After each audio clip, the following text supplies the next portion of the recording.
I haven't been writing anything.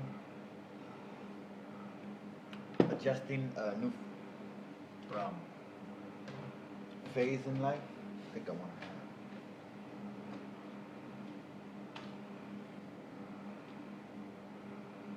to have a new phase in life that keeping me busy in a different way. So I got to readjust. Um,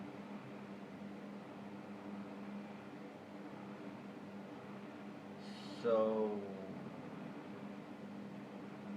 but it's a progressive, for example. Again, you follow music. So I went to a garage sales yesterday. And I walked into one of them, and they had a flute that was a South American style, but it was broken. So I was like, oh well.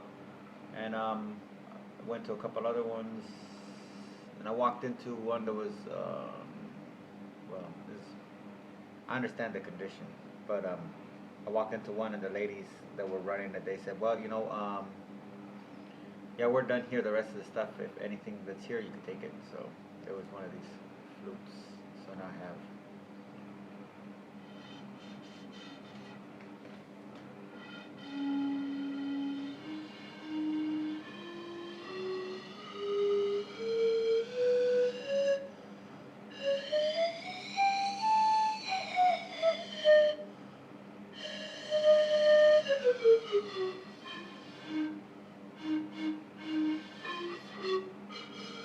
It's going to be interesting to mess around with.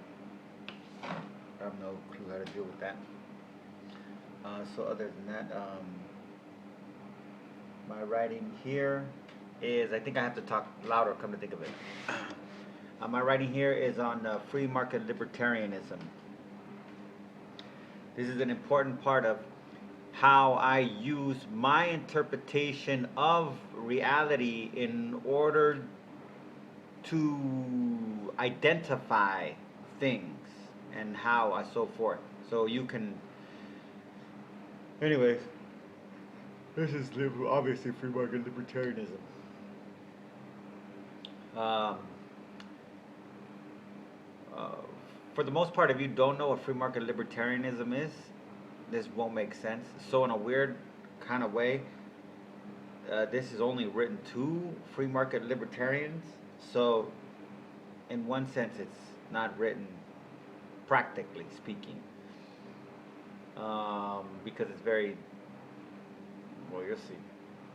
So now, I don't want to try and legitimize this crock of horse shit.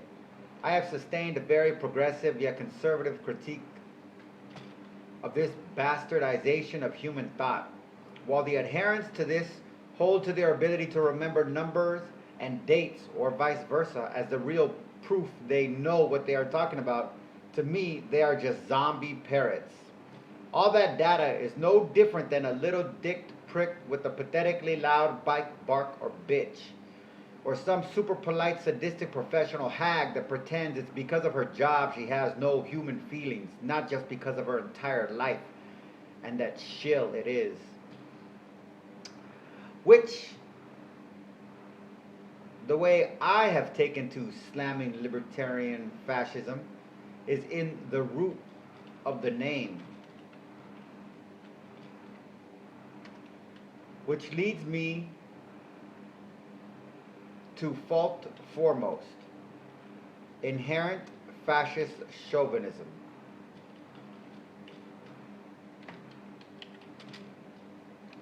See, because these things are saturated, these beings are saturated from birth in a bathtub full of fascist ideology, they think they are modeling their group as neutral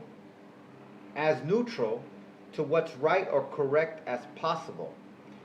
They see the structure of their thoughts as the safest way to structure the environment they hope their organization will succeed in fostering. The fascination with economic data is a self-radiated reassurance that you are being fair and not just trying to take control, which of course, is exactly what your sick, filthy ass is doing. What I found out was that liberty was derived from an ancient god's name, popular in Pompeii, the Holy Roman Empire, Liber. Without getting too much into him, what the cross is to Jesus, the icon of an erect penis is to Liber. Not too different from modern day Bhutan, image search. In and of itself, not a bad thing. Associated with fascio romantics, it spells terror. This simple discovery allowed me to identify libertarianism as an inherently chauvinistic ideology, which likewise echoes Abraham's rape of Hagar and Lot's claim to his descendants of his acts of incense.